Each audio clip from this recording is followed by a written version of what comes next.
The increasingly partisan Anti-Defamation League (ADL) interjected itself into the annual Halloween debate this week when the organization advised parents to avoid Halloween costumes that are culturally insensitive and perpetuate gender norms. Halloween is a week away and you and your family might be brainstorming costume ideas, the ADL tweeted on Sunday. Check out our resource for reminders about how and why to avoid cultural appropriation, cultural stereotypes, and costumes that perpetuate gender norms.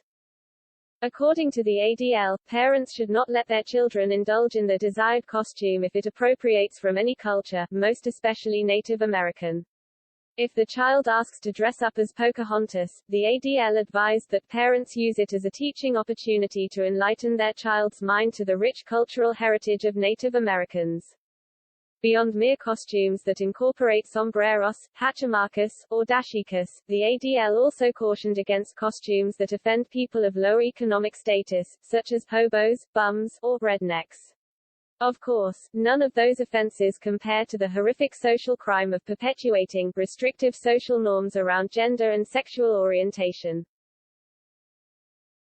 Many Halloween costumes perpetuate gender stereotypes and exclude those who don't conform to traditional gender norms, especially those who are transgender, non-binary or gender non-conforming. Be mindful that you may have students who feel excluded and marginalized by the overly gendered way Halloween costumes are marketed. Addressing teachers whose gender non-conforming students might feel ashamed in the presence of such gender-specific costumes, the ADL suggested schools tell the students that there aren't boys and girls costumes.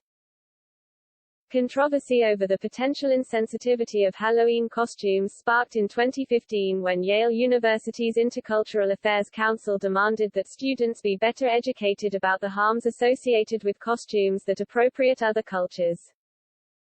When Erica Christakis, the associate master of Yale University's Silliman College, defended the students' rights of self-expression, far-left activists mounted an angry protest, denouncing Christakis for failing to create a safe space on campus.